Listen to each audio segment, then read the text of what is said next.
Bismillahirrahmanirrahim. Innal hamdalillah nahmaduhu wa nasta'inuhu wa nastaghfiruh wa na'udzu billahi min shururi anfusina wa min sayyiati a'malina. May yahdihillahu fala mudilla lahu wa may yudlilhu fala hadiyalah. Wa asyhadu an la ilaha illallah wahdahu la syarikalah wa asyhadu anna Muhammadan 'abduhu wa rasuluh. Amma ba'd. Rabbi shrah li sadri wa yassir li amri wahlul 'uqdatam min lisani yafqahu qawli. Rabbi zidni ilma warzuqni fahma. Allahumma inna nas'aluka ilman nafi'a wa rizqan tayyiba wa amalan mutaqabbala. Assalamualaikum warahmatullahi wabarakatuh. Apa khabar jemaah di Masjid Yusof Ishak semuanya? Sihat pada hari ini? Jadi bagaimana kita hari ini sudah bersedia untuk mengikuti sambungan bagi perbincangan kita minggu lepas. Hadis yang perbincangan bab kita yang minggu lepas belum selesai ya. So hari ini kita masih lagi akan memfokuskan pada bab yang sama ya, iaitu kita akan bincang berkenaan dengan bab 41 dan hari ini kita berada pada bahagian yang kedua. Baik, dalam perbincangan kita di bahagian yang kedua ini ya, kita akan masuk pada hadis kita yang berikutnya dalam bab 41, iaitu kita ada hadis bernombor 117 di halaman 353 ya. Okey, betul. Halaman 353, dan sebagaimana biasanya jika sekiranya muka suratnya berbeza, mudah saja cari hadis 117, okey. Nombor hadis 117, kemudian lihat di mana bab 41 bertajuk bergadang untuk membicarakan ilmu. Namun kalau dalam skrin kita ni, dalam video kita di sini, kita namakan ia berjaga malam untuk membicarakan ilmu ataupun membincangkan berkenaan dengan ilmu. Baik, pada hadis kita yang bernombor 117 pada hari ini, okey, dalam hadis ini di sini Ustazah akan baca yang warna ungu tu ya. Okey, so sama saja dalam kitab dan juga dalam slide ini tidak ada yang bezanya.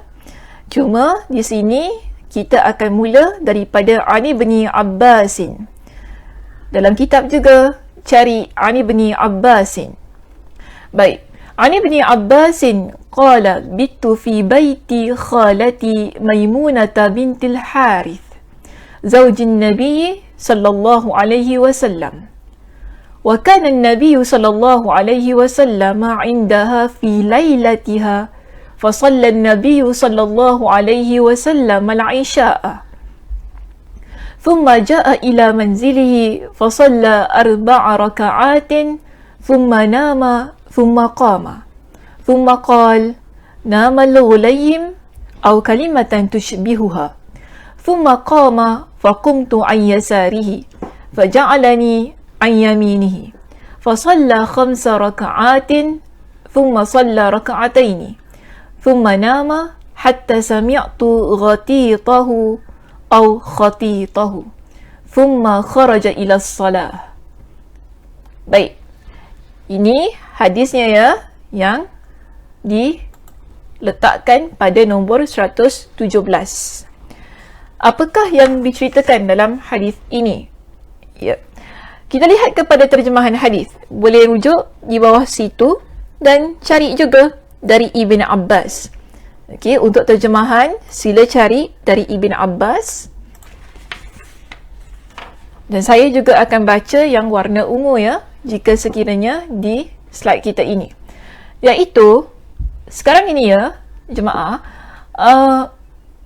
apa yang terdapat pada hadis 117, ia merupakan satu peristiwa ataupun satu keadaan yang diceritakan oleh Ibn Abbas radhiyallahu an.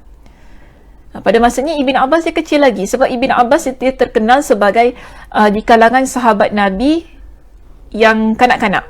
Okey, di kalangan kanak-kanak, itu sahabat Nabi di kalangan kanak-kanak. Jadi Ibn Abbas dalam hadis ini beliau ceritakan begini. Apa kata dia? Aku bermalam di rumah makcikku Maimunah binti Al-Harith. iaitu isteri Nabi SAW. Jadi salah seorang isteri Nabi, iaitu Maimunah binti Al-Harith, dia merupakan makcik kepada Ibn Abbas. Jadi Ibn Abbas ni kebiasaannya dia suka tidur di rumah makciknya ini. Dan kebetulan pada waktu itu Nabi SAW bersamanya kerana memang menjadi gilirannya. Jadi pada waktu itu ketika dia tidur rumah Maimunah, kan, giliran Nabi giliran makciknya Maimunah binti Al-Harith, Nabi bermalam di rumahnya. Baik, jadi apa yang diceritakan oleh Ibn Abbas di sini, kita lihat begini. Nabi SAW melaksanakan salat Isya. Jadi dia cerita lalu beliau pulang ke rumahnya dan salat 4 rakaat. Kemudian tidur dan bangun lagi untuk salat. Kemudian Rasulullah SAW bersabda, si anak kecil sudah tidur, maksudnya Ibn Abbas. Jadi di sini kita boleh faham mungkin Nabi bertanya kepada Maimunah, atau kalimat yang semisalnya, ataupun kalimat-kalimat lain yang seumpamanya lah, yang mana Nabi tanya berkenaan dengan Ibn Abbas pada masa itu. Kemudian baginda pun bangun solat. Kemudian aku bangun dan berdiri di sebelah kirinya. Jadi di sini kita dapati Ibn Abbas dia ikut Nabi bangun, kemudian dia diri. Dia berdiri di sebelah kiri Nabi. Namun Nabi pun alihkan tempat dia. Itu Nabi letakkan dia di sebelah kanan baginda. Setelah itu beliau solat 5 rakaat. Kemudian solat 2 rakaat. Kemudian tidur hingga aku mendengar dengkurannya. Kemudian beliau keluar untuk melaksanakan solat subuh. So ini yang diceritakan oleh Ibn Abbas pada hadis kita yang ke-117 berkenaan dengan situasi yang berlaku ketika beliau tidur di rumah makciknya Maimunah binti Al-Harith. Itu salah seorang isteri Nabi SAW. Baik, kita lihat kepada syarah hadisnya terlebih dahulu sebelum kita membincangkan isu yang terdapat di dalam hadis ini. Begini cuba cari perkataan thumma jaa. Senang saja, ia berada di perenggan yang kedua setelah syarah hadis itu. Okey, jadi kita akan masuk pada perkataan thumma jaa, maksudnya kembali atau pulang dari masjid. Jadi Nabi SAW setelah baginda melaksanakan solat Isya di masjid, kemudian baginda pulang ke rumah. Ini apa yang diperhatikan oleh Ibn Abbas pada masa itu. Ibn Abbas radhiyallahu an, dia pun lihat Nabi pulang ke rumahnya, iaitu pulang dari masjid, dan seterusnya berlakulah sebagaimana yang beliau ceritakan dalam hadis. Baik, kita pergi kepada perkataan yang seterusnya. Kalau muka surat Ustazah 354. Kita ada perkataan apa di situ? Namal ghulayyimu. Kita ada perkataan namal ghulayyimu. Apakah anak kecil itu tidur? Nabi tanya. Baik, jadi kata ini disebutkan dalam bentuk tasghir. Tasghir ni maksudnya dikecilkan. Asal kalimat ialah ghulam, tapi kemudian dikecilkan, ditasghirkan, iaitu jadi ghulaim. Untuk tujuan apa? Dalam bahasa Arab ni, bila perkataan itu ditasghirkan, maknanya dikecilkan, kan, dia adalah antaranya untuk menunjukkan sebagai ungkapan kasih sayang untuk seorang anak kecil. Jadi perkataan ini ditujukan kepada Ibn Abbas radhiyallahu anhuma. Baik, ada kemungkinan bahawa sebenarnya Nabi SAW ingin mengkhabarkan bahawa Ibn Abbas sudah tertidur. Atau boleh jadi lafaz ini merupakan sebuah pertanyaan yang diungkapkan tanpa huruf hamzah istifham, iaitu tanpa kata tanya. Maknanya di situ sebab kalau kita lihat kalau dalam bahasa Arab tak ada pun perkataan apakah. Cuma disebutkan nama al-ghulayyimu. Ada, kalau dalam bahasa kita terjemahkan adakah ataupun apakah lah, kan. Tapi kalau dalam bahasa Arab ni nampaknya nama al-ghulayyimu, cuma seolah-olah Nabi tanya, budak tu dah tidur? Macam itulah, kan. Kalau kita kata dah makan, kita tak ingat adakah awak sudah makan. Tak ada perkataan adakah. So di sini walaupun tidak ada perkataan adakah, apakah, kan, namun ayat itu menunjukkan satu bentuk istifham. Okey, kalau dalam kitab kita lah dia terjemahkan sedemikian. Baik, dan itulah makna yang sebenarnya pada hadis ini. Jadi maknanya kita boleh ambil ada pertanyaan yang Nabi ajukan untuk lihat adakah Ibn Abbas ini dia tidur ataupun tidak. Baik. Kemudian okey, itu tak sahih lah, tak apalah. Kita berhenti sampai situ saja ya berkenaan dengan perkataan la malahu layyim. Baik, seterusnya cuba cari perkataan thumma shalla raka'ataini. Ya, summa shalla raka'ataini. Sebelum itu ya kita ada perkataan ghati tahu ataupun khati tahu. Kenapa ustazah tak baca? Sebab bagi ustazah dia tidak ada apa-apa sangat isu lah untuk kita bincangkan di dalam perkataan itu. Yang penting kalau saya nak naik sedikit ya pada perkataan ghati tahu ataupun khati tahu, di situ dia berikan perbezaan antara kedua-dua perkataan itu. Jika menggunakan perkataan ghati tahu, okey, ghati tahu, maksudnya ialah suara dengkuran. Okey, suara dengkuran. Jika suara yang keluar lebih keras dengkurannya, maka kita panggil nakhir. Kita panggil nakhir. Dan di sini perkataan khatita dia menjadi kemusykilan sedikit lah di kalangan para ulama. Namun ada kalau kita rujuk di sini disebut khatit merupakan sinonim dari kata ghatit. Maknanya khatit dan juga ghatit adalah dua perkataan yang seerti. Okey, dua perkataan yang seerti. Tapi kalau kita lihat di situ ada pendapat Ibn Athir, Ibn al-Athir, yang mana menukil dari pakar bahasa bahawasanya kata khatit dipakai untuk menunjukkan suara yang lebih perlahan daripada ghatit. So bagi Ibn Athir, bagi Ibn al-Athir ada perbezaan antara khatit dan juga ghatit. Kalau khatit dia dipakai, maknanya diguna pakai untuk menunjukkan suara dengkuran yang lebih perlahan. Kalau ghatit dia kuat sedikit. Macam gitulah perbezaan bunyi suara dengkuran tu lah kan. Tapi yang penting dalam hadis ini Ibn Abbas ketika dia melihat Nabi SAW tidur, pada masa itu dia kata dia dengar bunyi suara dengkuran Nabi. Okey. Baik, seterusnya kita syarah tentang perkataan thumma shalla raka'atain, iaitu 2 rakaat. Apa yang dimaksudkan dengan shalla raka'atain? Nabi SAW solat 2 rakaat ini, itu solat apa? Maka di sini dijelaskan bahawa ia adalah 2 rakaat sunnah subuh yang Nabi laksanakan sebelum melaksanakan solat subuh. Sebab tadi ya, bila kita baca hadisnya, Nabi SAW kemudian keluar untuk melaksanakan solat kan, maknanya Nabi keluar ke masjid untuk melaksanakan solat subuh. Namun sebelum itu, ketika Nabi dengar azan, maka Nabi solat 2 rakaat sunat solat subuh terlebih dahulu di rumah. Kemudian Nabi rehat sebentar, okey, barulah setelah itu Nabi keluar melaksanakan solat subuh berjamaah bersama dengan para sahabat.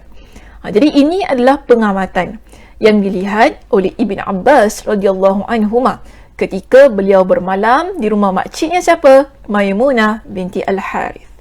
Baik, sekarang ini dalam hadis ini kita nak cari ataupun ada isu yang dibahaskan, iaitu dalam hadis ni sebenarnya apakah kaitan hadis ini dengan tajuk bab?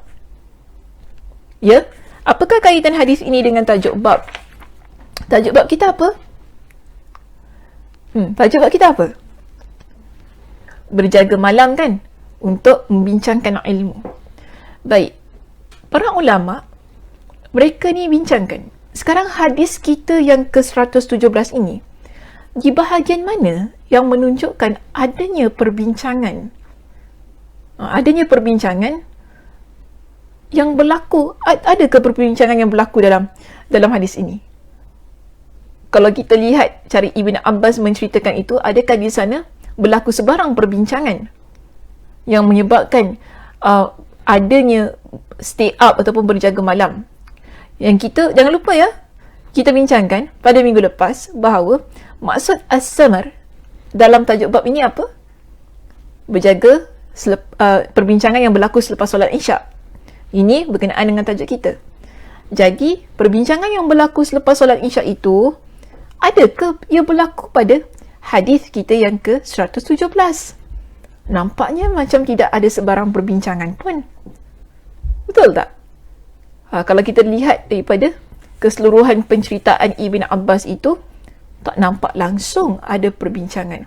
Jadi, kalau tak ada sebarang perbincangan, kenapa Imam Al-Bukhari masukkan hadis ini dalam bab berjaga malam untuk membincangkan ilmu?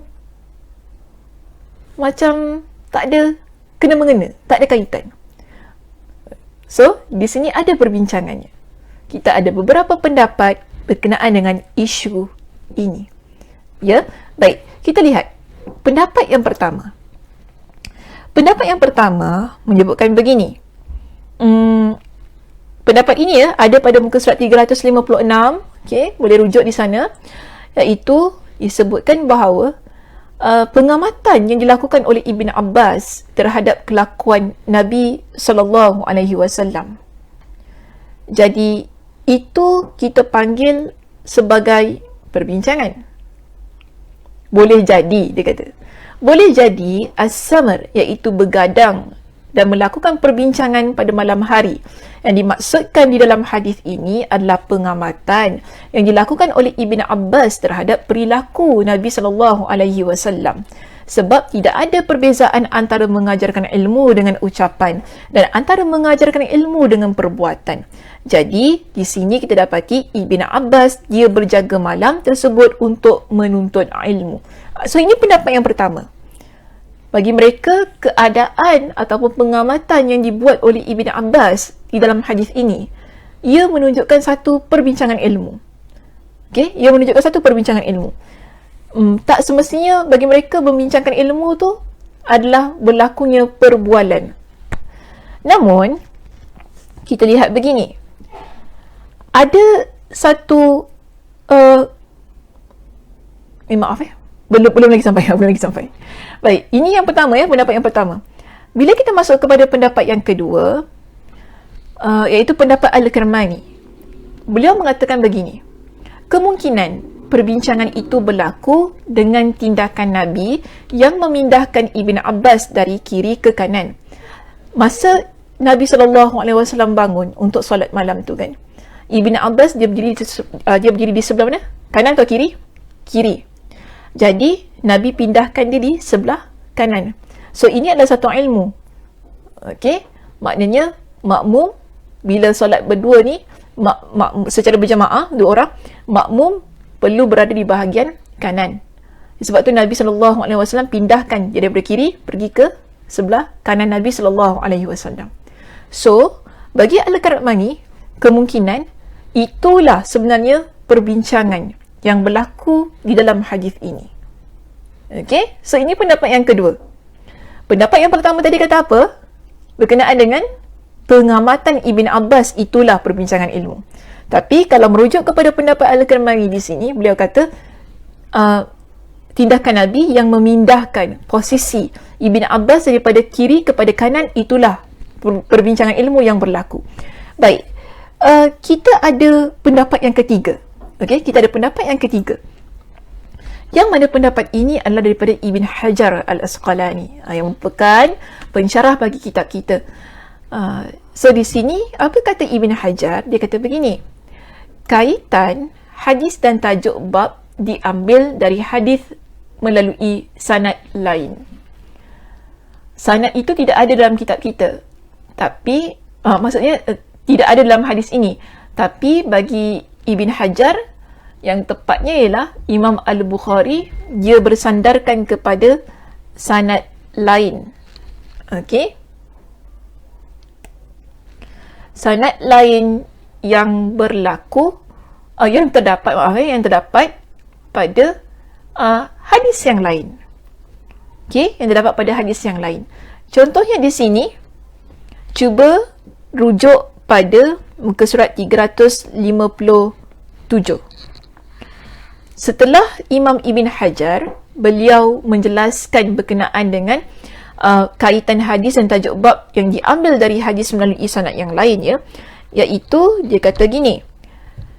Jadi, yang diinginkan oleh Al-Bukhari tentang korelasi antara judul bab dan hadis adalah lafaz yang tercantum dalam sanad lain yang secara jelas menunjukkan hakikat as-samr, iaitu berjaga malam tadi kan untuk membincangkan ilmu yang dilakukan setelah solat Isya, iaitu hadis yang Al-Bukhari cantumkan pada kitab At-Tafsir dan kitab lainnya dari jalur Quraib dari Ibn Abbas. Dalam hadis ini tidak ada menyebutkan berkenaan dengan hal ini, tapi Imam Al-Bukhari rujuk pada hadis yang lain tapi daripada sanad yang lain, yang mana beliau muatkan di kitab yang lain. Masih lagi kitab Imam Al-Bukhari, masih lagi dalam kitab beliau, tapi beliau letakkan dalam kitab yang lain. Sekarang kita belajar kitab Al-Ilm, kitab ilmu. Tapi hadis yang lain yang ada kaitan dengan tajuk bab ini, iaitu berkenaan dengan menunjukkan berlakunya perbincangan selepas solat Isya oleh Ibn Abbas ini kan, dalam hadis Ibn Abbas ini kan, ialah hadis yang Imam Al-Bukhari letakkan di mana? Kitab At-Tafsir. Okey, kitab At-Tafsir dan kitab lainnya. Jadi kalau kita nak rujuk begini, hadis ini contoh. Okey, contoh jalur, maknanya jalur ni adalah sanad, sanad daripada Quraib dari Ibn Abbas radhiyallahu an, yang mana Ibn Abbas kata begini.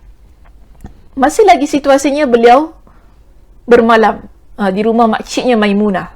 Sama kan? Sebagaimana hadis kita yang ke-117 ini, beliau bermalam di rumah makciknya Maimunah. Namun dalam hadis yang ini, yang tidak terdapat dalam bab 41 kita, dia menceritakan dengan lebih detail apa yang berlaku, iaitu dari Quraib dari Ibn Abbas radhiyallahu anhuma, dia berkata, suatu ketika aku bermalam di rumah makcikku Maimunah, aku mendengar Rasulullah sallallahu alaihi wasallam berbincang-bincang bersama isterinya beberapa saat. Kemudian beliau tidur. Jadi di sini ada perkataan ataupun ada lafaz fatahaddatha. Dia Nabi SAW berbincang-bincang bersama dengan isterinya. Seketika barulah Nabi SAW tidur.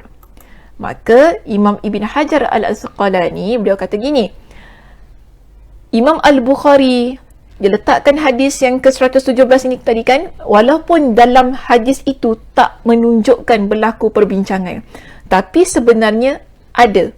Cuma teksnya beliau letakkan di kitab lain. Kitab mana? Kitab At-Tafsir dan kitab yang lain, yang menunjukkan secara jelas ada berlaku perbincangan ilmu antara Nabi SAW dan juga Maimunah radhiyallahu anha, sebagaimana yang disebutkan oleh Ibn Abbas dalam hadis tersebut.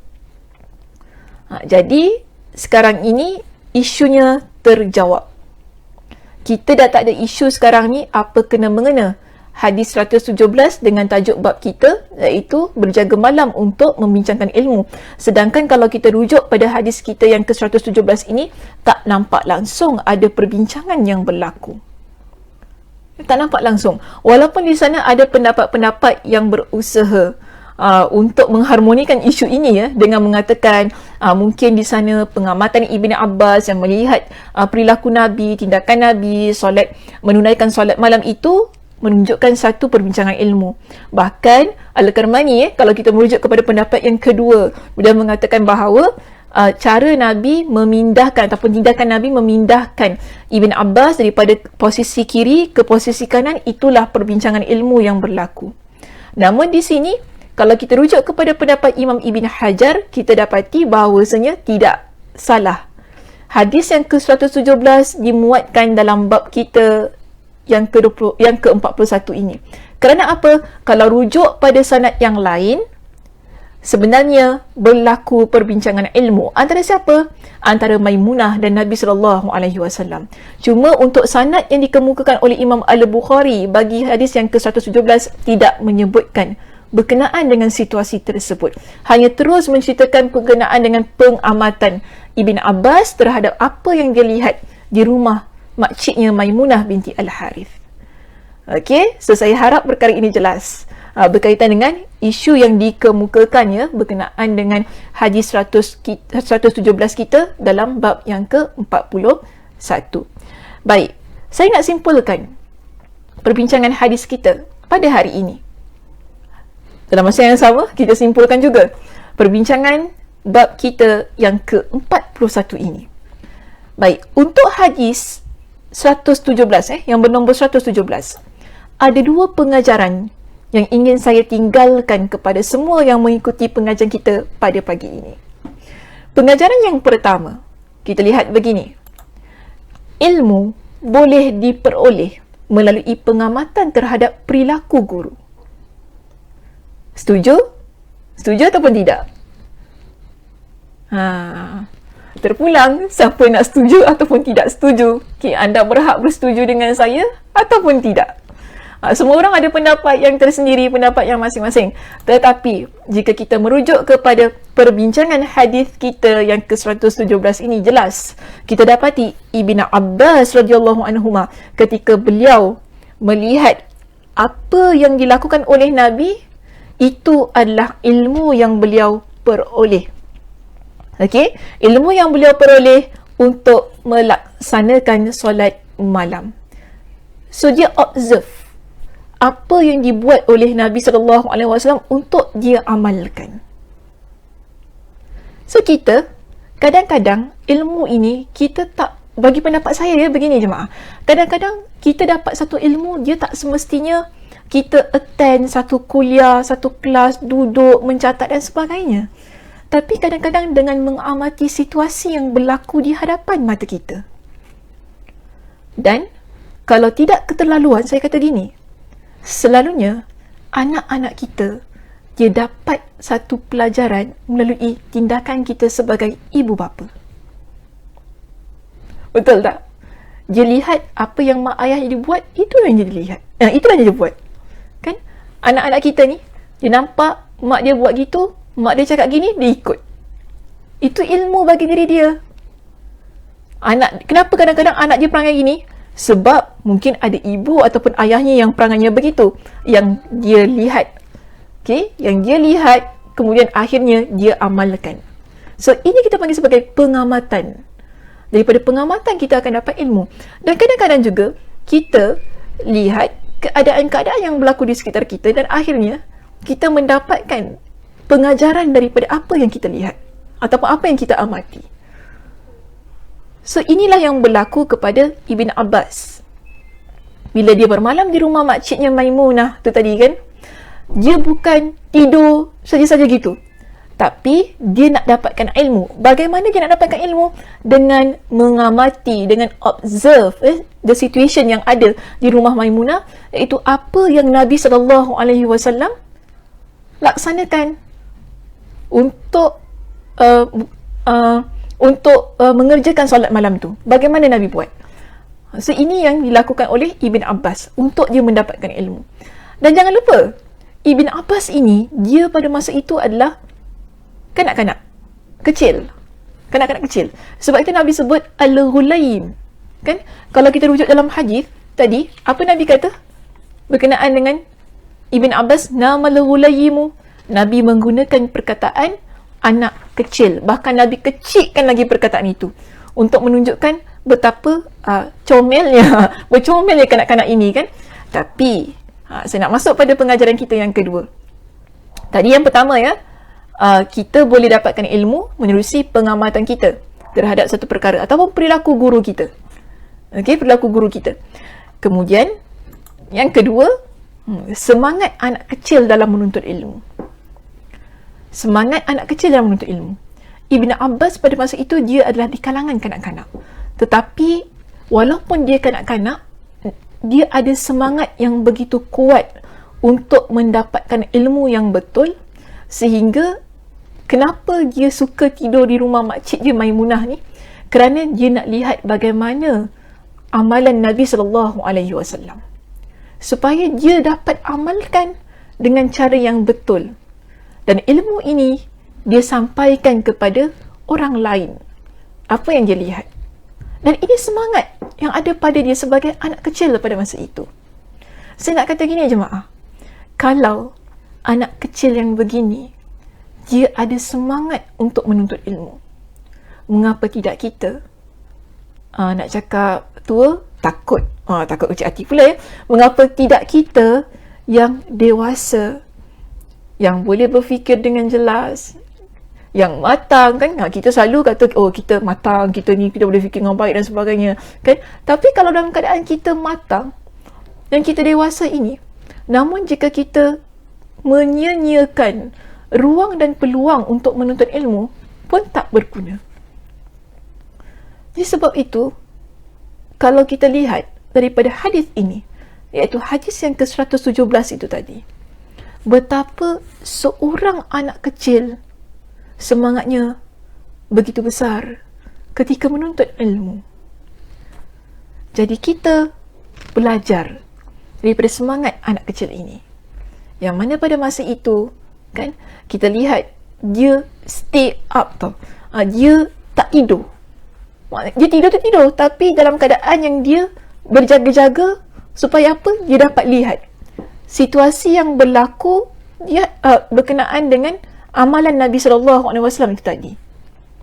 Sampai bila Nabi bangun, dia pun turut bangun bersama. Betul tak?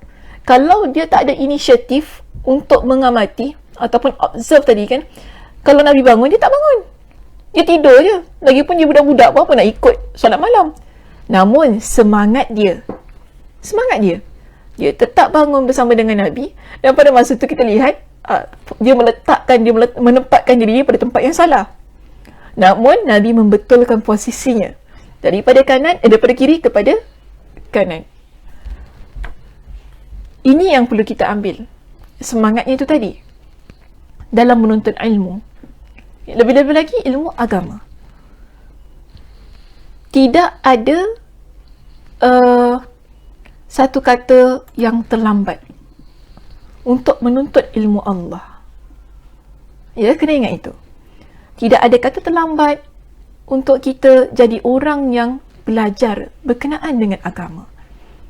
Jadi, jangan malu kalau sekiranya kita ni rasa masih banyak yang kita tak tahu dalam hal agama. Terus, kuatkan semangat, belajar, buang rasa malu itu. Sebab apa? Ilmu yang kita belajar ini, ia memberikan manfaat untuk dunia dan akhirat kita. Bila kita faham tentang agama yang kita anuti, kita akan beramal dengan amalan yang benar. Kita akan beramal dengan amalan yang betul. Dan inilah yang menjadikan kita hamba Allah yang beramal dengan amalan-amalan yang mendatangkan manfaat bagi diri kita. Tapi kalau kita tidak ada ilmu, kita beramal ikut suka hati kita, boleh? Tak boleh. Kita kena belajar bersungguh-sungguh yang betul sebagaimana yang ditunjukkan oleh Nabi SAW. Kenapa kita belajar hadis ni jemaah? Kerana apa? Kita nak beramal sebagaimana yang Nabi SAW amalkan. Kita nak ikut apa yang Nabi SAW lakukan. Dan kita nak contohi perilaku-perilaku, tindakan-tindakan yang Nabi SAW tunjukkan semasa hayat baginda. Sebab itu kita belajar. Jadi, dalam keadaan kita nak belajar itu tadi kan, pastikan kita sentiasa dalam keadaan yang semangat yang kuat, ya, semangat yang kuat. Semangat kita memang sentiasa turun dan naik, itu biasa saat kita belajar. Tapi kalau kita ada semangat yang kuat, walaupun pada masa itu semangat kita merudum, ia akan tetap masuk pada tracknya semula.